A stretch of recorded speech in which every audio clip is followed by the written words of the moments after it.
Welcome to Sacrilegious Discourse. For this is what the Sovereign Lord says. Why do you need prophets to tell people who you are and what you want? If you can justify everything that the God of the Bible has done, then you can justify any of your behavior. A lot of this mentality is trickling into what is now mainstream right-wing Christianity. I am capable of empathy greater than this God of the Bible. This is a Bible that they tell kids. This is the good Lord. This is the good book. He is fantasizing about murder, mass murder. Head over to sacrilegiousdiscourse.com right now to find out how to leave us a review or support us on Patreon.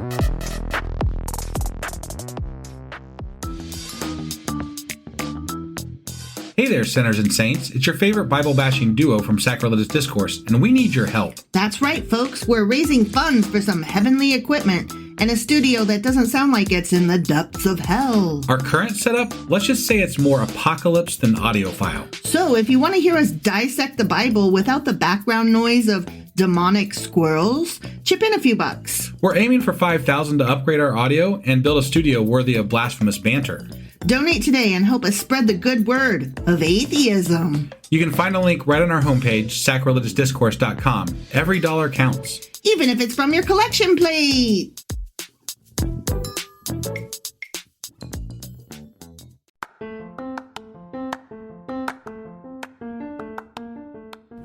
Welcome to Sacrilegious Discourse. I'm husband. And I'm wife. Together, we're reading the Bible for the very first time. We grew up without religion and wanted to know what all the fuss was about. Well, what have we learned so far? That God is a dick, and apparently some people believe in talking donkeys? We're not trying to pass ourselves off as experts. Nope, we're just reading the Bible for the first time and giving our first take reaction. If you'd like to join us in this venture, you might consider starting at episode 1. Otherwise, jump in wherever you like. All right, let's go read the Bible. Yeah, let's get to it.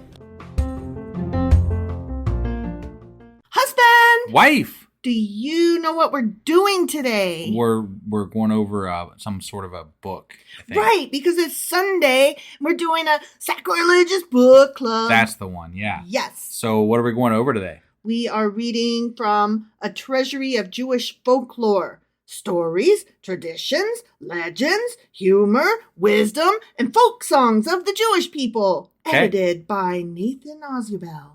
Okay, you just trying to spice up that book name and everything there? Yeah. Okay. I like life to be fun, and it was more fun that way. No, I got it. So, perfect. So do you have anything else to say, or are we ready to go ahead and hop on in? did I want to say where we're at, or do I do that?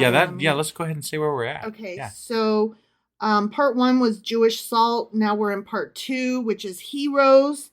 And we're on chapter 3, which is miracles. And today we are going to talk about Kabbalists, mystics, and wonder workers on page 175. Sounds great. Let's go do this. Okie dokie.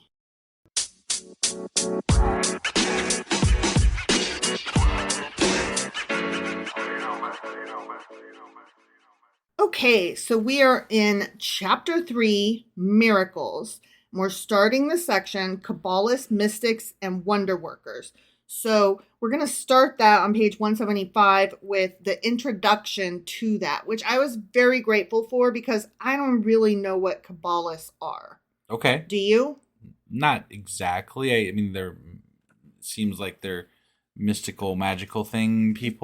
I mean, is that based on the fact that it's lumped in with mystics and wonder workers? No, that's just like, that's how I view that word. Okay. I just don't know exactly what it means. Okay. Well, you happen to be correctish. Oh, so, I'm glad I'm correctish. Yeah. See, and I just thought something religion, blah, blah, blah, and that's all I kind of even sort of knew. I always think of I think of them as like the people around like where they're sacrificing a child or something like that, and like there's some like fire in the middle and like masks being worn. Okay. And okay. That's just my image of that. Okay.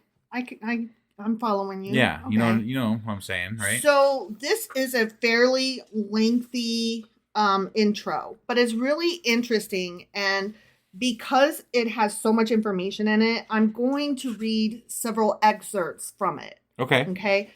And just jump in any time you were like, whoa, or have a question. Because I wouldn't anyway?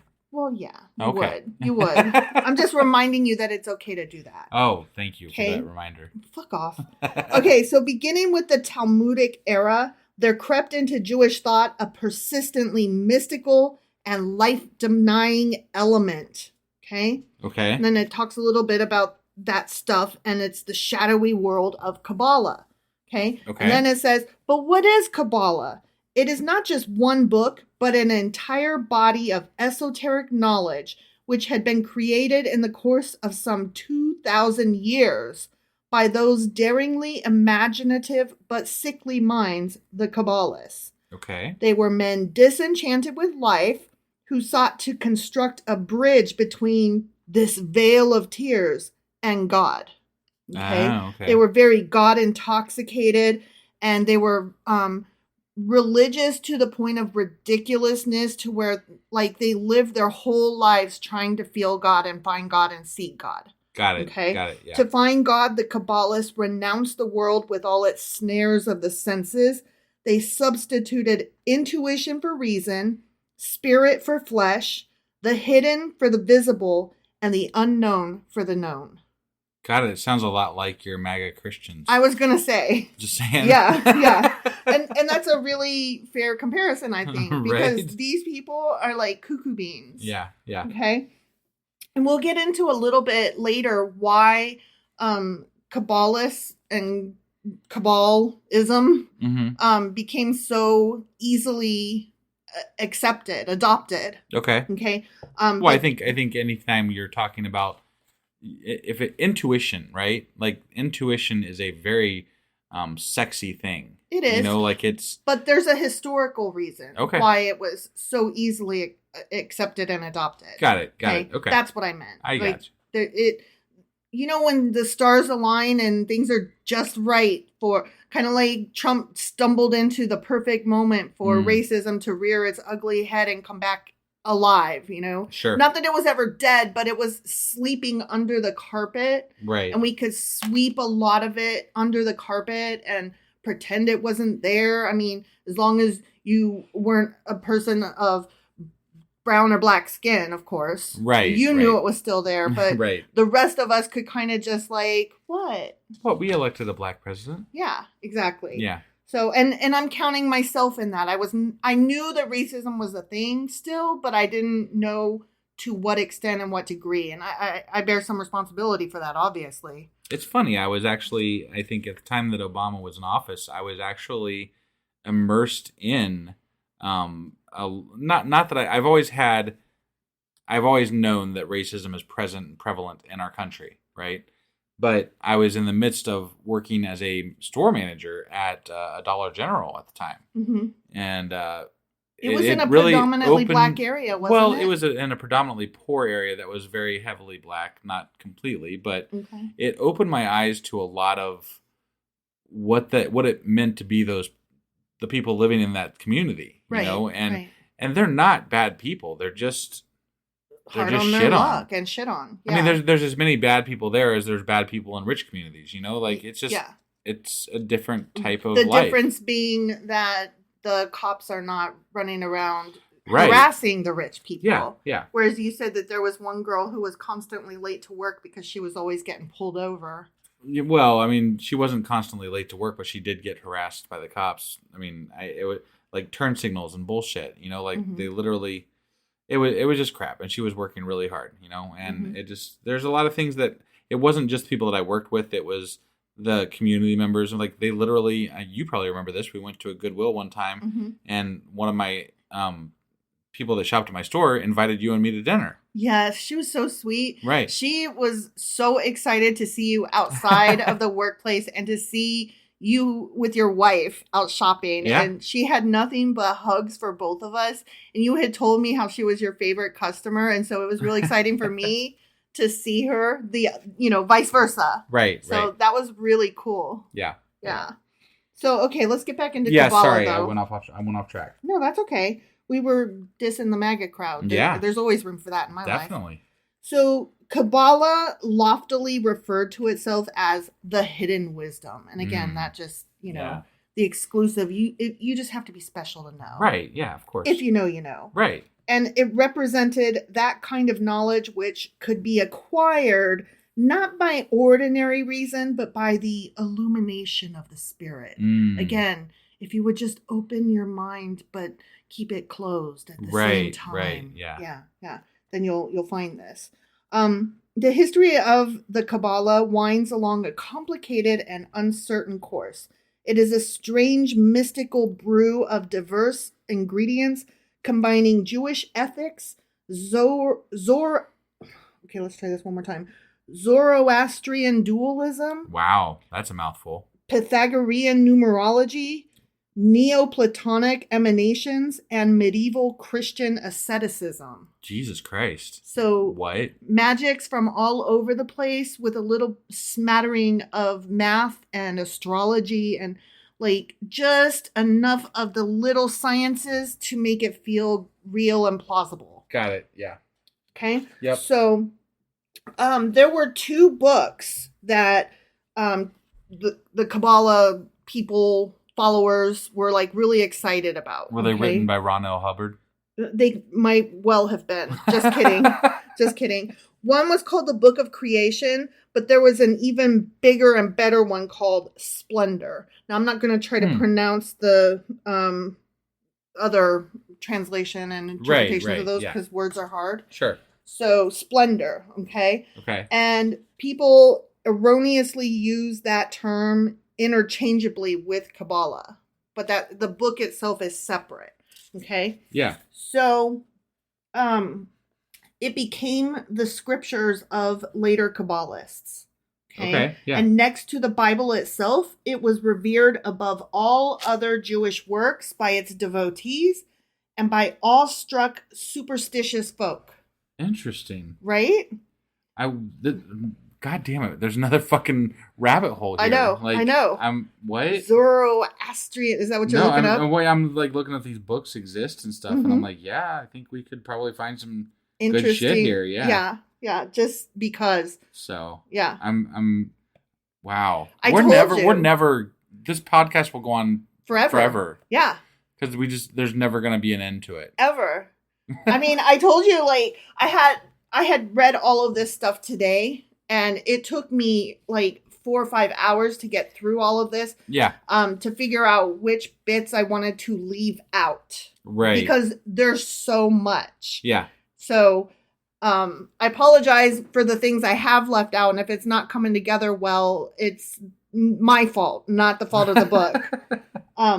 So anyway, they were awestruck, superstitious folks, excited about the work, okay? Yeah. Because of this, the Cabala fell into disrepute among the rationalists, obviously. Sure. You know, science-minded folk and fact-finding folk were like, get the fuck out of here with that bullshit. Right. This explains the popular misconceptions of the Cabala, usually based on inadequate knowledge, as being nothing but a silly hodgepodge of numerological and alphabetical abracadabra, childish beliefs, incantations, and various other kinds of mumbo-jumbo. Got it. Okay? Yeah. So this book tries to, like, what I'm reading now tries to have it both ways. It's like using big words to describe where it borrowed from, and then it's like, but it wasn't mumbo-jumbo entirely. Right. And I'm like, but it was, though. Yeah. You know? Yeah. So although Jews lived in walled-in isolation in medieval times, they were exposed to the influences of the Christian and Islamic worlds about them. Monasticism, with its rejection of the life of the senses as cardinal sin, left a deep impression on the Kabbalists of the Middle Ages. Okay? Okay. So we're gonna... The rejection of the senses. Mm-hmm. Okay. Mm-hmm. So they would like... Have you heard of mortification? Not embarrassment. It's where like you take a whip to your own skin, like you put it over your back and you're whipping yourself. Sure. To try to like beat the sin out of you, but also because through that you're supposed to feel closer to God. Right. Okay. And so that's the kind of shit that they would get into.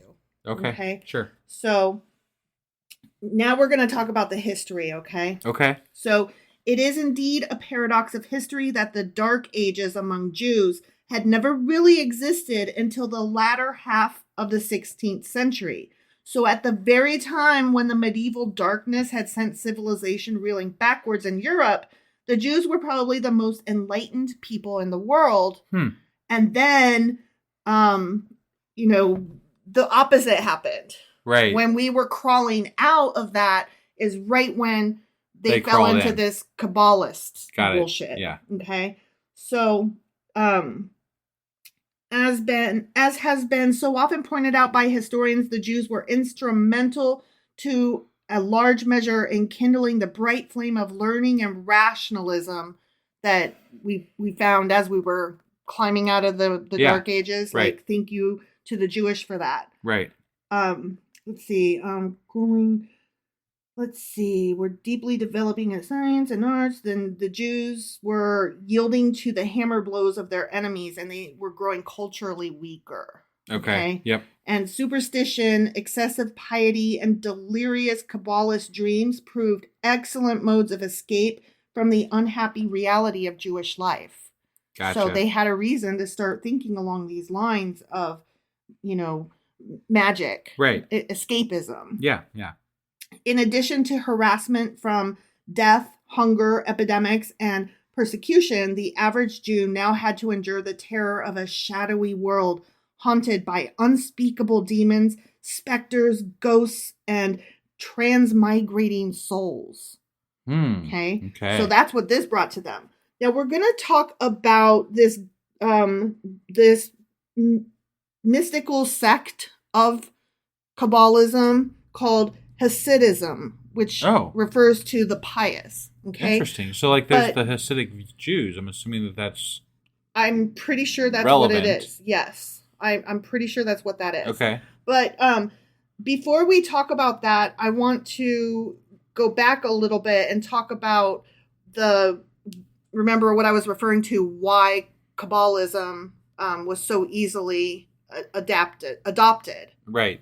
Yeah. Okay? Yeah. So the immediate and widespread success of Hasidism was due to a variety of historical reasons. Okay. Yep. 100 years before there had been the 30 Years' War, in which the Jews suffered more than any others, and from whose frightful ravages they never fully recovered. Okay? Mm-hmm. In 1648, two cataclysmic events occurred. The first took place during the Cossack uprising against Polish rule, led by the hetman Bogdan Chmielewski. Oh, yeah? I'm sure I got that wrong. In the course of the struggle, terrible barbarities were perpetrated on the Jews. Some 300,000, or about half of the Jewish population in the Ukraine, were massacred. Damn. The terrors of the time greatly resembled those initiated against the Jews by the Nazis in our days. Wow. Okay? Yeah. So, then there was a Kabbalist called Zabadi Zevi. Okay? Mm-hmm. And he was this messianic guy that was like, the Messiah is coming, I'm the Messiah kind of thing. Sure. And that hysteria swept like a conflagration over all of European Jewry. Tens of thousands liquidated their worldly affairs and readied themselves for the end of days. Oh, wow. Yeah. Crazy stuff, right? Yeah, yeah. The result was the only one that could be expected under the circumstances: disillusionment. Right. The psychology complicated Zabadi Zevi, the guy that I was just talking about, Yep. after a series of exciting adventures, failed his followers in the end. He embraced Mohammedanism. Oh, so Muhammad, yes. Islam, yes. The Jews of the world were split wide apart over the issue, and the so-called Sabbatian controversy, which refers to him, Zabadi, Sabbatian, right, raged bitterly for more than 100 years. But the effect of this debacle on the Jewish masses was paralyzing. They grieved and sank into a deep apathy. Okay, so now we're going to talk about Hasidism. Okay, yeah. I wanted to, they put this a little bit out of order, I think. So I want to talk about why it was so accepted before we talk about what it is. Okay. So with the rise of the popular mystic sect, the Hasidism of Cabala took a new lease on life, but it went through an inner and outer transformation as well. Rabbi Israel Baal Shem, and normally I don't recognize these guys' names. I don't repeat them because they're not super duper relevant to what we're reading. Sure. But this guy, Rabbi Israel, he comes up in some of the stories that we're going to read. Okay. So it's important that we remember his name for future reference. Okay. Got it. Yeah. So Rabbi Israel, the founder of Hasidism, introduced the Kabbalah into his mystic cult, but without any of its forbidding austerities. He borrowed from it principally the ethical, the poetic, and the ecstatic elements. Okay. He was like a nature happy guy. Okay. Like he really liked the natural world, and he just took like all the happy bits. Sure. Okay. Yeah. So the legends of the Hasidism have a fascinating historical religion background, unique in all folk literature. Actually, the time span of their creation was less than 200 years, for the sect was founded shortly before the middle of the 18th century. Wow. That's so recent, right? Yeah. I mean, ish, Yeah. comparatively speaking. Right. They are more than mere legends. They constitute a genuine body of devotional folk literature. One of the best ways to worship God, the Hasidism believed, was to read and tell the wondrous tales about Sadiqim.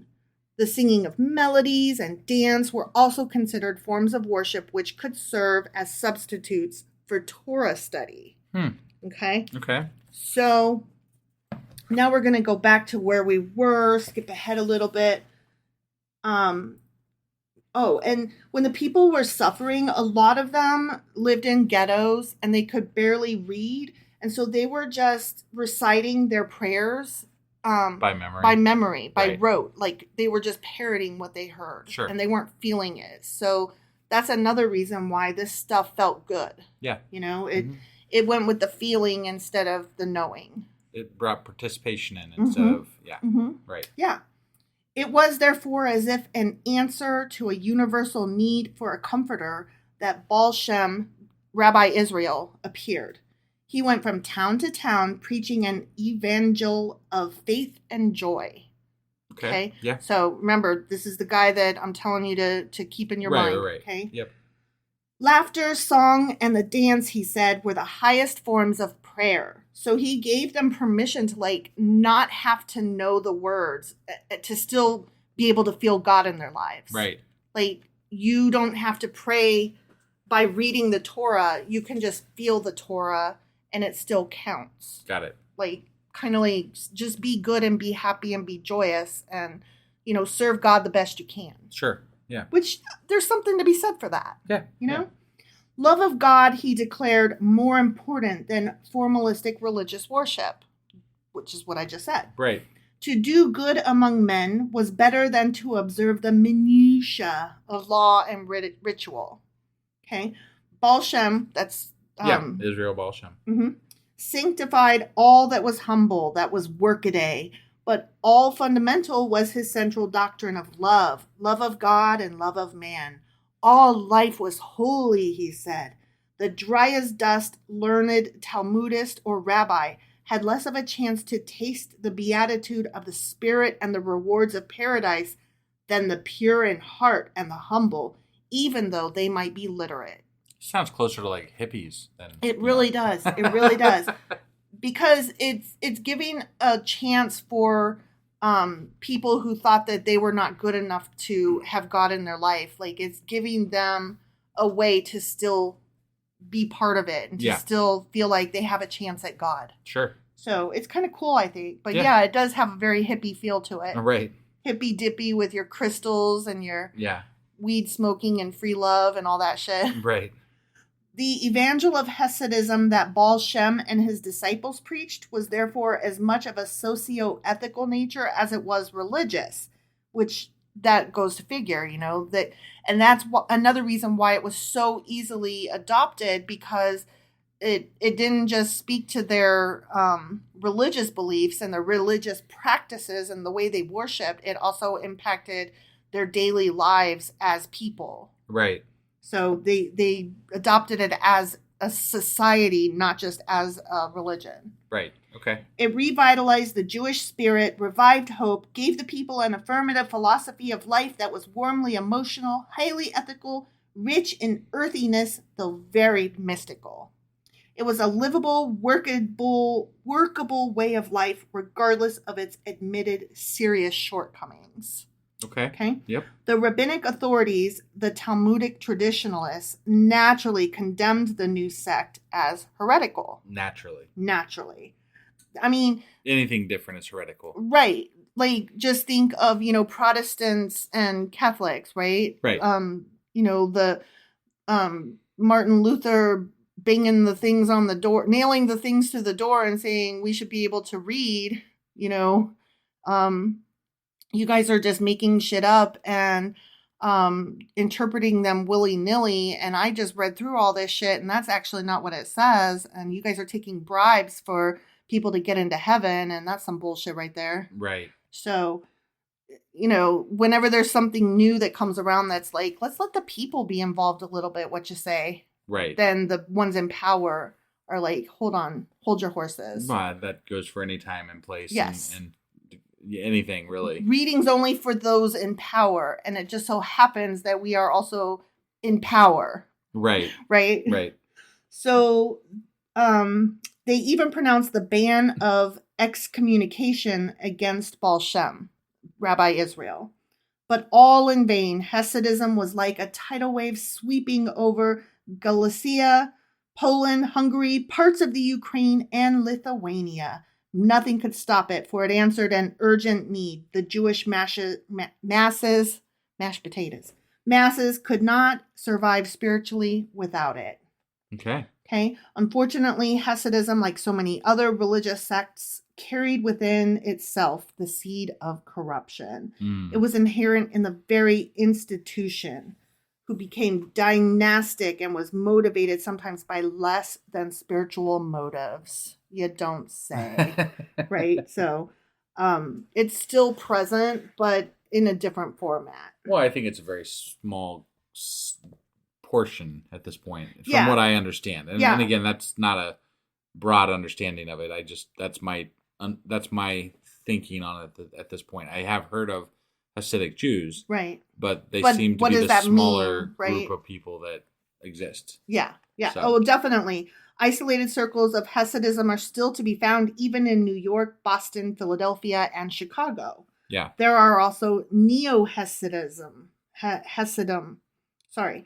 These are usually of a sophisticated, intellectual, mystical bent.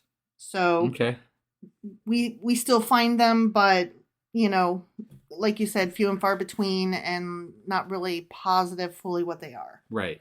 Okay. So now that we have a better understanding, we're going to get into some of these here stories. Okay. The first story that I'm going to read is called The Water Spirit on page 182. And I want to preface it with, it's a really cool story. Okay. Like, I really enjoyed it. Except the end was like, the end. So I'm reading it because I enjoyed the story enough that I feel like it deserves sharing, even with the caveat that sorry about the ending being so abrupt. Sure. Okay. In old Constantine, there lived a cousin of the Baal Shem Tov who was named Reb Shmuel. And Reb Shmuel was a sinner. I mean, couldn't you tell from his name? Right, yeah. Shmuel. Yeah. He committed one sin after another. What does it matter if I sin twice or sin 20 times, he said. At the end of the year, I take all my sins and drag them down to the edge of the water. I throw them into the lake, and that is the end of them. And for the new year, I'm a clean man. I mean, that's, yeah. I've wondered that myself about, the ability to wash sin away. So I'm going to interrupt here because there is a footnote, and I'm not going to read the whole footnote. I'm going to summarize it right quick. Okay. So apparently there is an old custom that people barely even remember why they do it.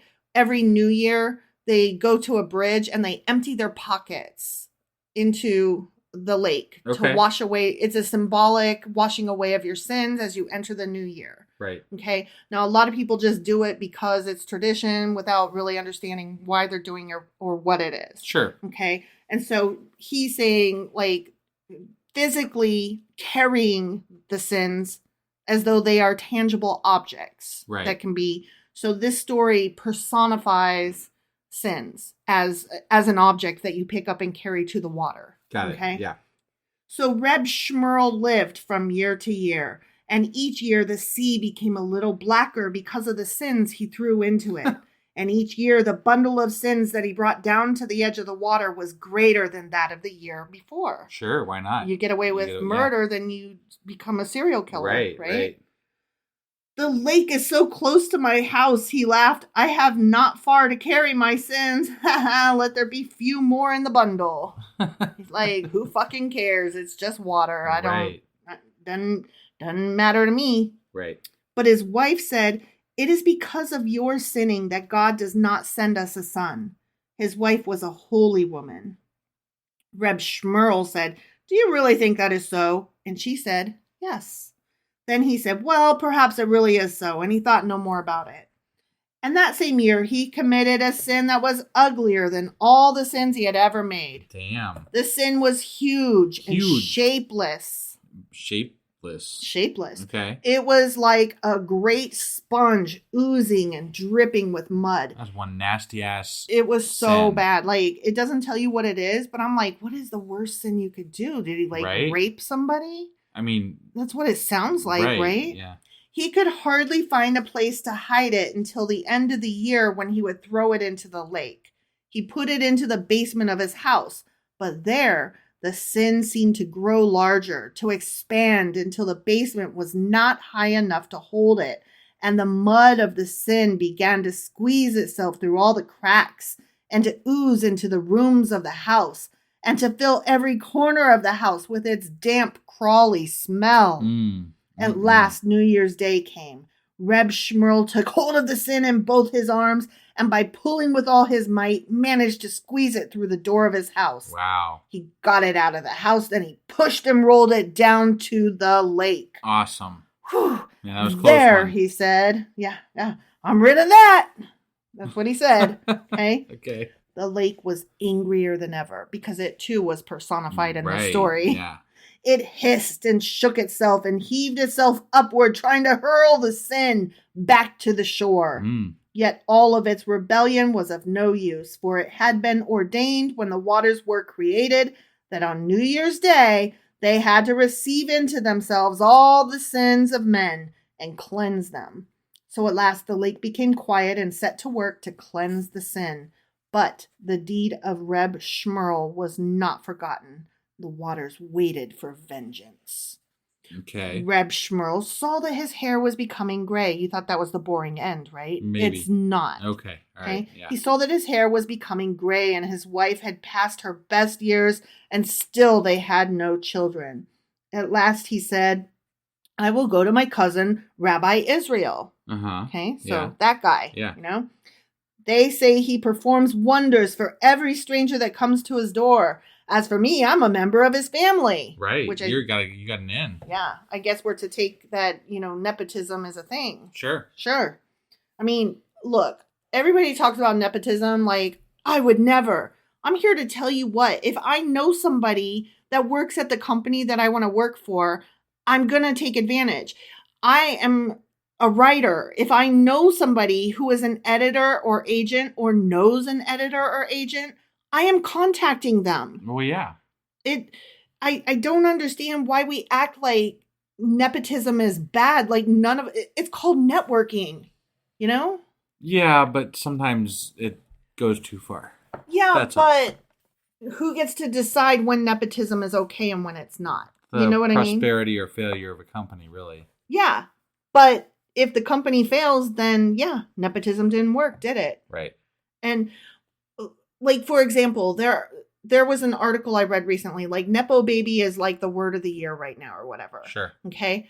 There was this article about all of these actors whose parents were actors or directors or screenplay writers. Okay. And so all of these all these actors that are like famous and popular now, they got a leg up. They got the chance to try. They got cast as children in movies before they even knew if they wanted to be actors or not, right? Right. And that's not fair. Whatever. Sure. the thing is, yes, they got the chance that other people don't get, but they also had to be good or else they aren't getting cast anymore. Right. Because it's a business. And Hollywood ain't just going to keep casting people just to cast people. You know? Right. Like, eventually their luck will run out. So, and to be fair, you know, if you're talking about a Hollywood actor, their parents were Hollywood actors, so they know how to help you do that. Yeah. So. Yeah. And I mean, if you wanted to be an actor and you had family that was in the business, would you not seek them out? Yeah, for sure. So, I don't know. I get it that it's not fair. They have opportunities that I didn't have. And that is true. But you also have opportunities for every family member or friend who works somewhere that other people don't have just by stint of you knowing somebody somewhere. Right. So I'm just saying. Yep. Jealousy isn't pretty, guys. Right. Okay. Anyway, Reb Shmuel. Okay. He's like, I'm going to go to my cousin, that guy, Rabbi Israel, and he is sure to nepotism see me. Right. Right? Yeah. Okay. So Shmuel came to the Baal Shem Tov, the house of the guy. Okay.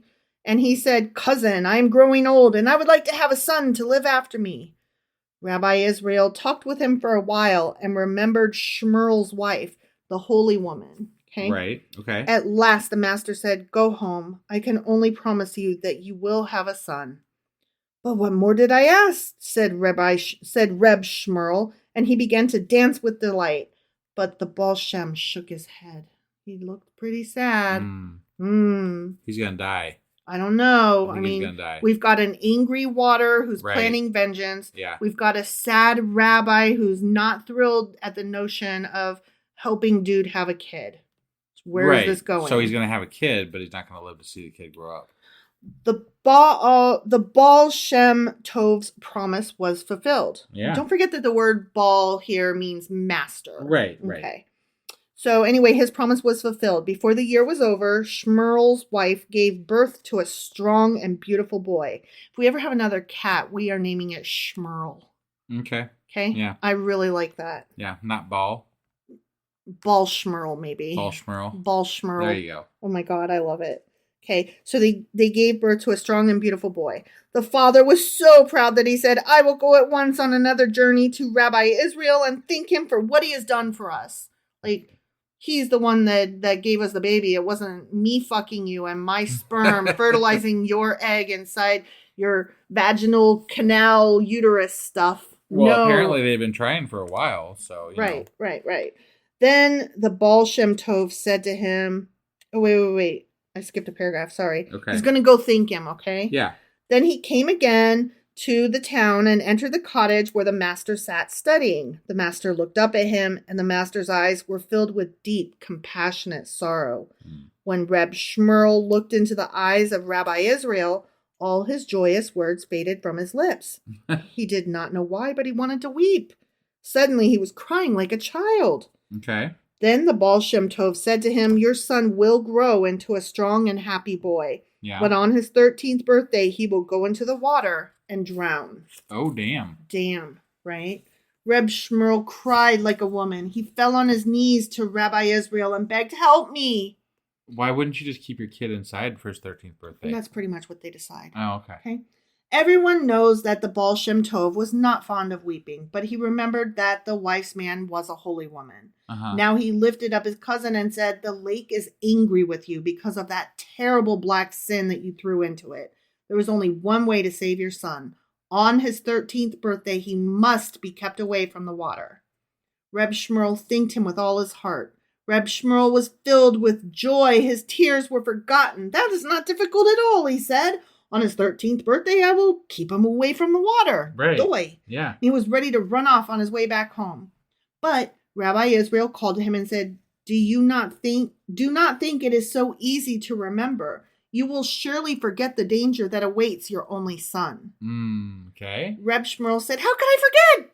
because he's a dumbass is how. Right. But the Baal Shem Tov, who saw even then how it would be with Reb Shmuel, said, before you go, I will give you a sign that will help you to remember the day. When you awaken on that day, you'll begin to dress yourself and you'll draw 2 stockings onto your left foot and then hunt everywhere for the stocking for your right foot. Warn your household that on the day that you cannot find your stocking, something terrible will happen. Okay, and then you'll remember. Okay. It'll jog your memory. All right. Okay. Reb Shmuel thanked him and returned to Constantine. And he thought, what a foolish thing the rabbi said about the stockings. Whatever. So he didn't tell anyone about it because men are dumb. What? Men are dumb. Oh my God. Okay. The boy grew. You tell me this story is not intriguing, though. Sure. It's entertaining and interesting, right? Yeah, Like, what the fuck is going to happen? Right. The boy grew. He was stronger than any of the other boys in old Constantine. He could run faster, and his eyes could see further, and his hands could move more quickly. As for learning, he had only to look upon a page, and he remembered it. That's great. He was as smart as Solomon. Yeah. But most of all things, he loved to swim in the water. He would dive to the very bottom of the lake, and there he would swim around, seeking beautiful stones. These he would bring home to his mother. He learned to stay under the water for many minutes. The fishes would come in and out of his hands, playing with him. As Reb Shmuel saw his son growing up so strong and big, he forgot all about the gloomy warning of the Baal Shem Tov. He forgot all about it. I don't think I could forget my son's going to die. Yeah, I couldn't either. That would be looming in the back of my head all the time. I would probably just keep him away from the water forever. Right, yeah. Right? Like, oh, the lake is pissed off at me. The lake might not wait till he's 13. Right. Right?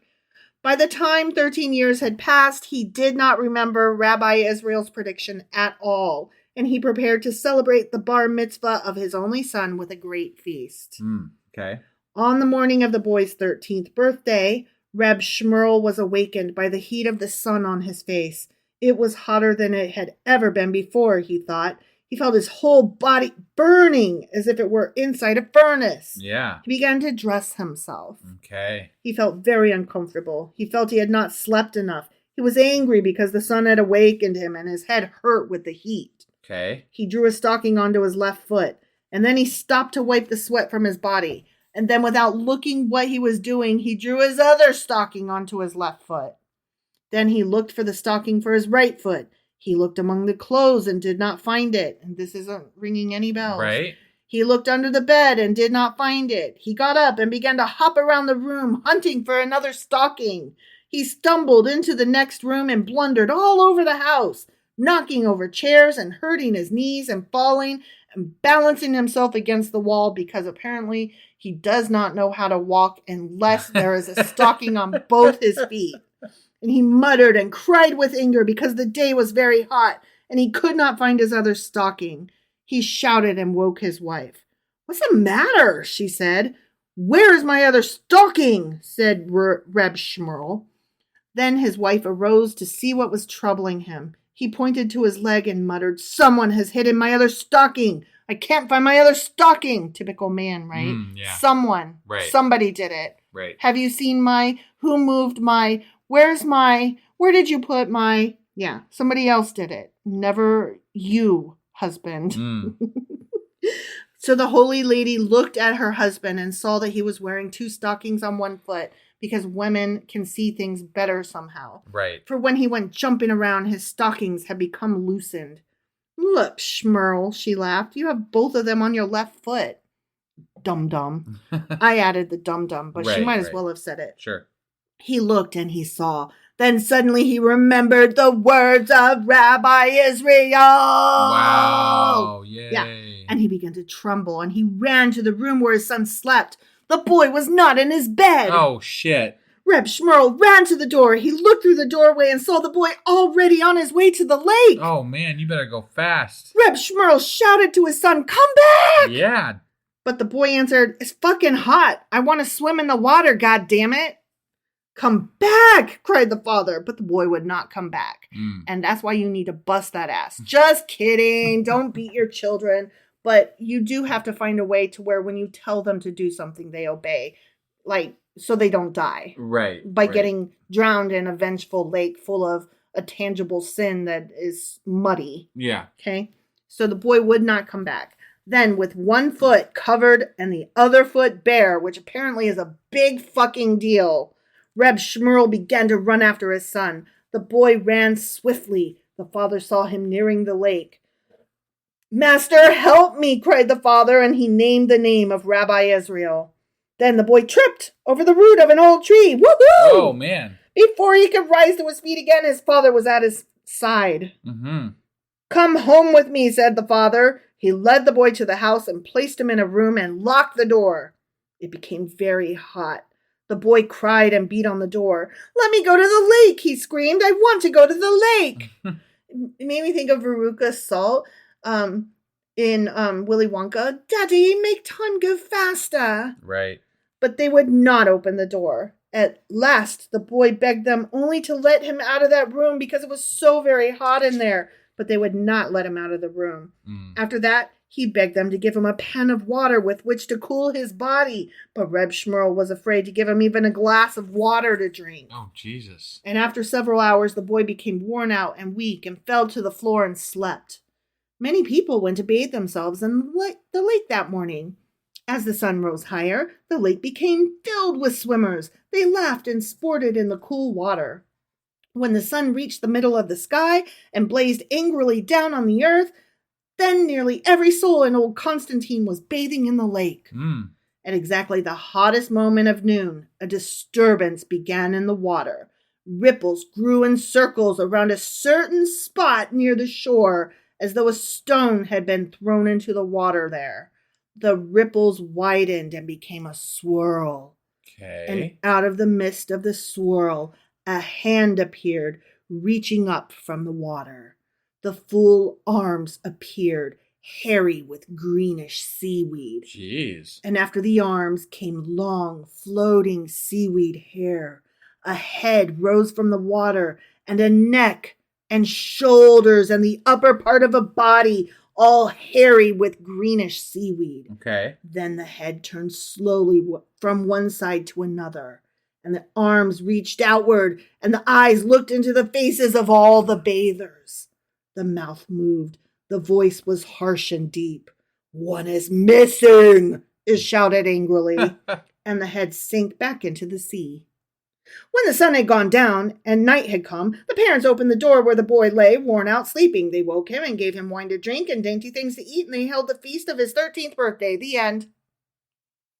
What? Right? It was so good. Like, what's going to happen? Oh. And then it's like... I don't know where to go with this now, so we're just going to end it. Yeah. It was like the worst episode of Supernatural ever. Right. Yeah, hated it. Yep.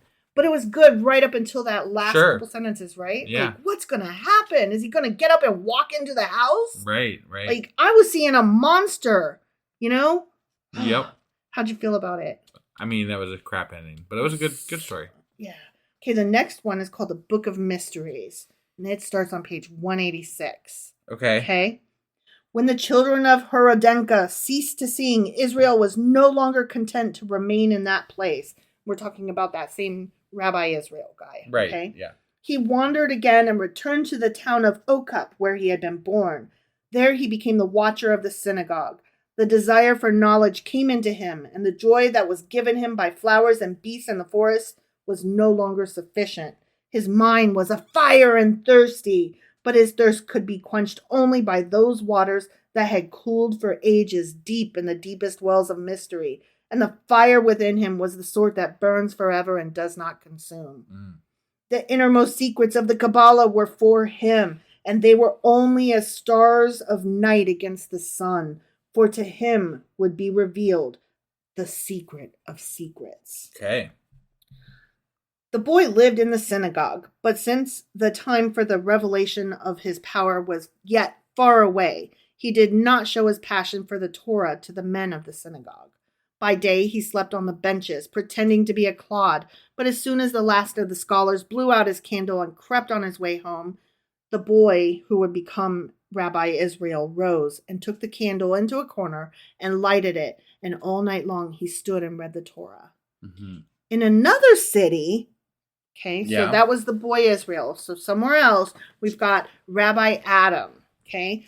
Rabbi what? Adam. Adam. Okay. Or Adam. Got Okay. it. Yeah. Master of all mysteries, waiting the coming of his last day. For in each generation, one is chosen, kind of like the vampire slayer, to carry throughout his life the candle that is lighted from heaven. And the candle may never be set down. And the soul may not return to eternal peace in the regions above until another such soul illuminates the earth. Rabbi Adam was even greater than the holy man who had been before him, for in the possession of Rabbi Adam was the book that contains the word of eternal might. Oh, wow. So he's got a magic book, okay? Yeah. Though Rabbi Adam was not one of the innocent souls, he had led a life so pure that this book had been given into his hands. Before him, only 6 human beings had possessed the knowledge that was in the book of Adam. Damn. The book was given to the first man, Adam, and it was given to Abraham, to Joseph, to Joshua, son of Nun, and to Solomon. And the 7th to whom it was given was the holy man, Rabbi Adam. Wow. Yeah. This is how he came to receive the book. Okay. When he had learned all Torah and all Cabala, he had not been content, but had searched day and night for the innermost secret of power. When he knew all the learning that there was among men, he said, man does not know. And he had begged of the angels. So he's talking to angels, okay? Yeah. One night, Rabbi Adam... Could be delirium, you know? It could be. Probably was. Right. One night, Rabbi Adam arose from his sleep. He walked into a wilderness. Before him stood a mountain, and in the side of the mountain was a cave. And that was one mouth of the cave, whose other mouth was in the Holy Land. It was the cave of the Machpelah, where Abraham lies buried. Machpelah. I recognize that from something. Yeah. I don't know what, though. Right. And I meant to look it up, because what the fuck is Machpelah? Machpelah. Okay. It sounds like something that was used in Dune. And I'm wondering if they stole it from the Bible or from, these stories or whatever. So you look up that Machpelah while I carry on reading. Right, yeah. Okay. It was the cave of the Machpelah where Abraham lies buried. Rabbi Adam went deep into the cave, and there he found the book. All of his life, Rabbi Adam had guarded the secret of knowledge. Gazing into it, he had grown old, and he had come to see with the grave eyes of one who sees to the end of things. And when he saw himself growing old, he began to ask, what will become of my wisdom? Then he rose and looked to the Lord and said, to whom, Almighty God, shall I leave the book of wisdom? Give me a son that I may teach him. So real quick. Machpelah, that's the cave where Abraham, Sarah, Isaac, Rebecca, where Jacob, and Leah were buried. Okay, so, okay. Yeah. Cool. Okay. Yeah, I don't remember them calling it that for some reason. I think that's where I remember it from, is from the Bible. So okay. All right. I just couldn't remember exactly what I need refreshers, but I don't want to. It's been so long ago. Yeah. So he was given a son. Okay? Yeah. Rabbi Adam. Right. His son grew and became learned in the Torah. The rabbi taught his son all that there was in the Torah. And he said, my son learns well. He began to teach his son the Cabala. The son was sharp in understanding, but when the boy had learned the secrets of the Cabala, he asked no more. Then the old heart of Rabbi Adam was weary and yearned for death. My son is not the one, he said. Night after night, Rabbi Adam prayed to the Almighty that he might be relieved of the burden of knowledge. And one night the word came to him saying, give the book into the hands of Rabbi Israel, son of Eleazar, who lives in Okap. Okay. Rabbi Adam was thankful, for now he might give over his burden and die. He said to his son, here is one book in which I have not read with you. His son asked, was I not worthy?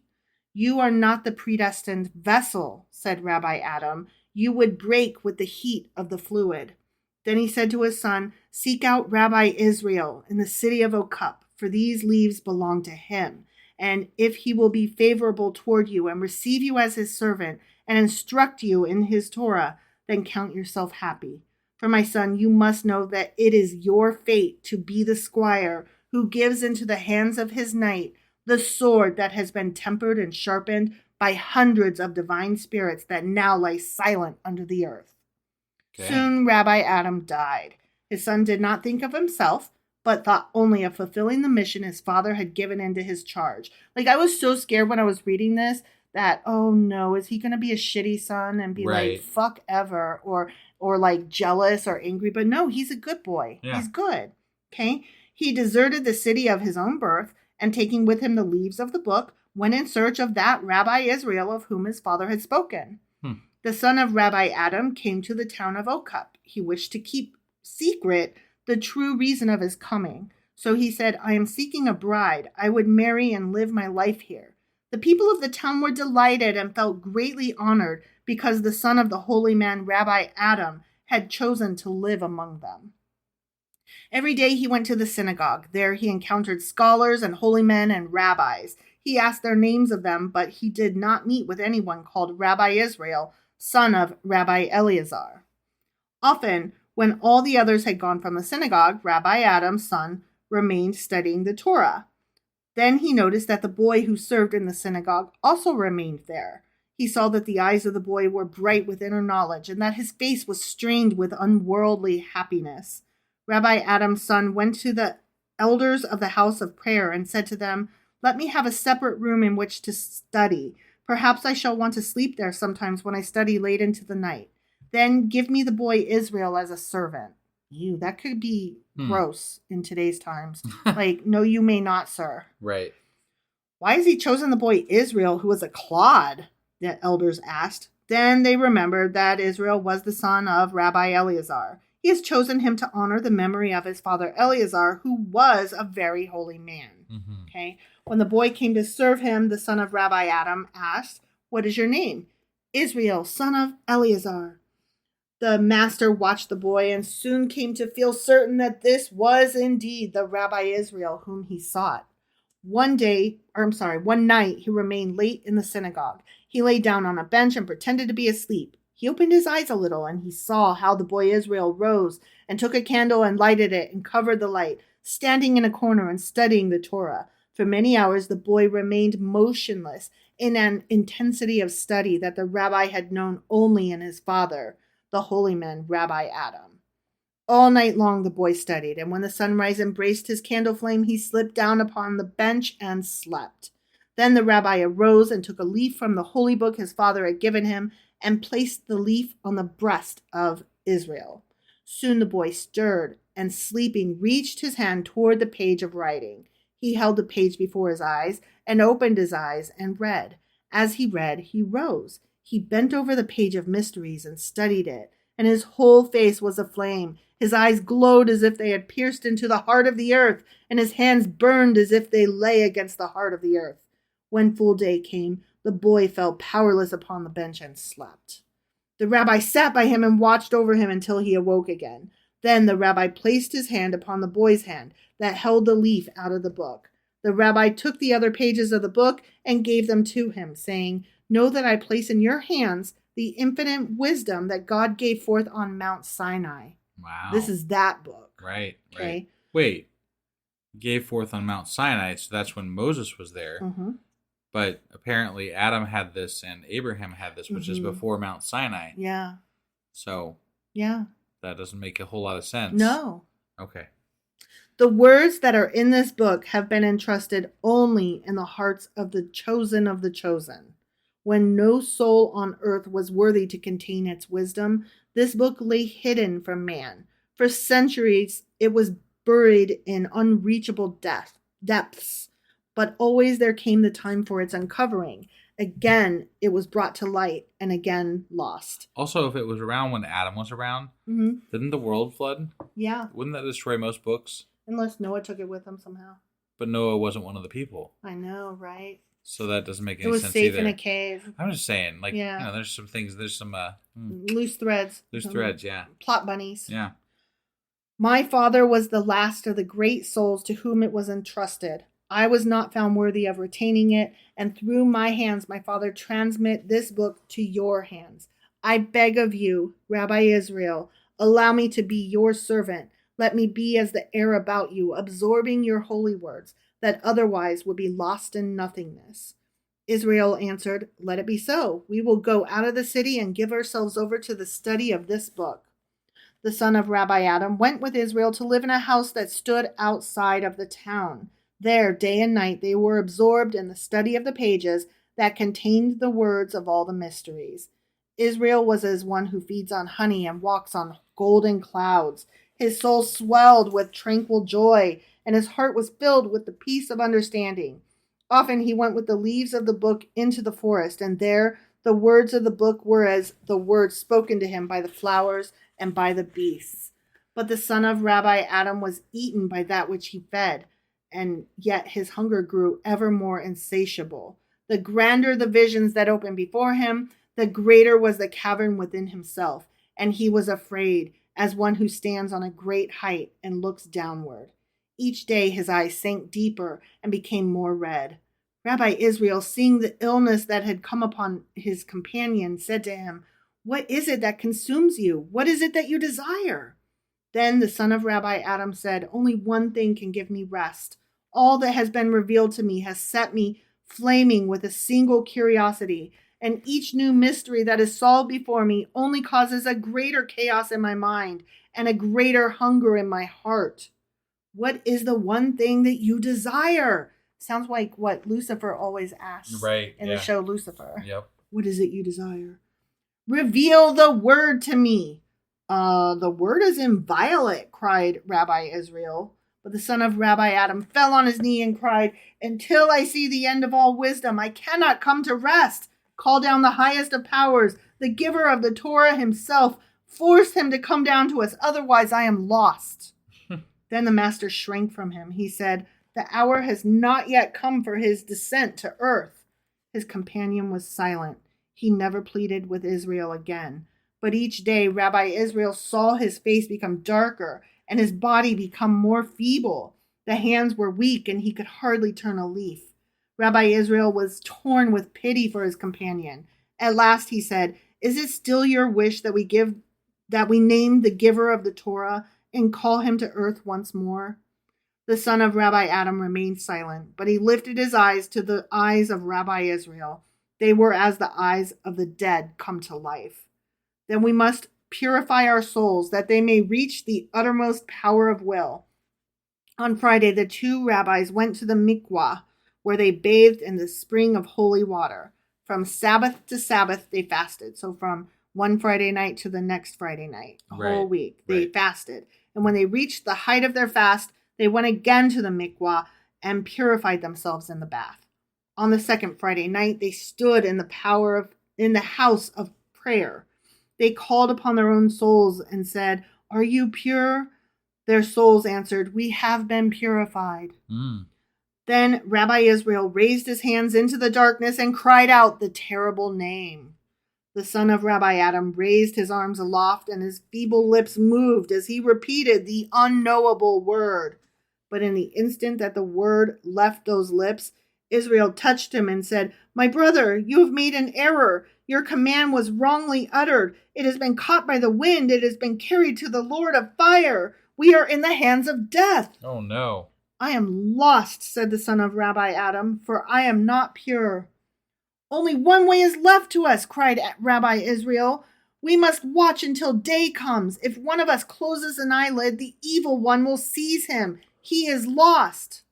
Then they began to watch. They stood guard over their souls. With their eyes open, they watched, and the hours passed. They stood in prayer, and the hours passed. But as dawn came, the son of Rabbi Adam, enfeebled by his week of purification and by the long struggle against the darkness of night, wavered, his head nodded, and sank upon the table. Rabbi Israel reached out his arm to raise him, but in that moment an unseen thing sped from the mouth of Rabbi Adam's son, and a flame devoured his heart, and his body sank to the ground. The end.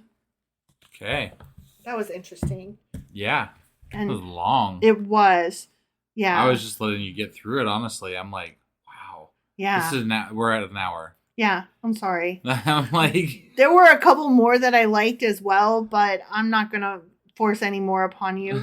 But this section was all about that guy. Right. Who basically is what the Cabala came from. Got it. Yeah. Okay. Yeah. So that was interesting. So are you okay with that? Yeah. Yeah? Yeah. I mean, It's hard to respond to. I mean, those were stories. Those were long stories. long stories. Yeah, yeah. So They were interesting. I Yeah. thought they were cool No, stories, though. Like, I thought they were really good stories. right. The endings leave much to be desired.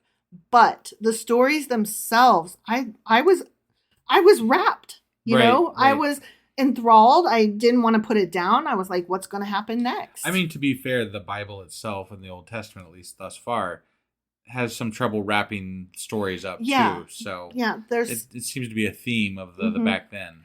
Yeah, I think that like actually creating a plot with a solid ending is more of like, I don't know, a 1600s thing or something. Like we couldn't do it. We just couldn't do it. Right. You know? Right. Yeah. Although I mean Shakespeare did it, you know? right. That would. Yeah. So I don't know. Whatever. Beowulf. Right. Was that? Shakespeare was not Beowulf, honey. I didn't say he was. Oh, what are you saying? I was saying that we're talking about stories that are stories that wrap Oh. up. That Beowulf didn't wrap up so well. well, okay, It just like recalled a bunch of things that happened. got it, Didn't necessarily. It was more a list of events, I think. got it. Yeah. Okay, well, so yeah, maybe it wasn't until the 15 or 1600s. Yeah. I But- don't know. Anyway, that was our book club for today, It sure was. It was a sacrilegious book club. and I will be getting our weekly replay together here shortly. Mhm. And that will be out today as well. And then tomorrow we'll be back on Monday with... Job chapter 31. That's right. We'll see you guys then. Yep. Bye.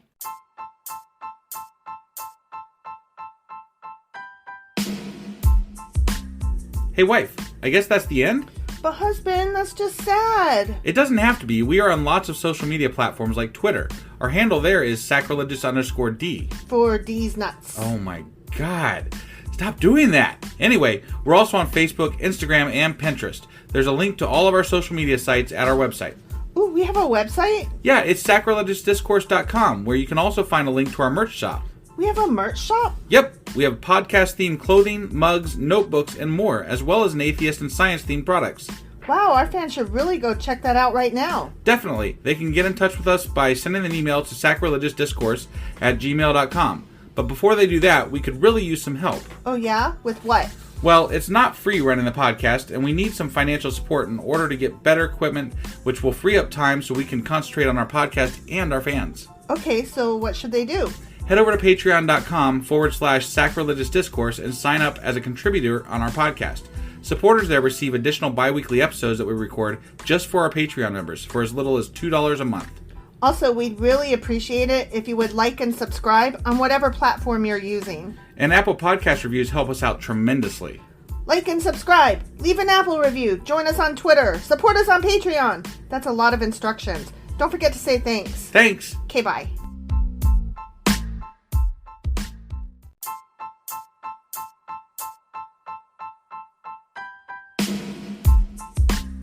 Hey wife, I guess that's the end?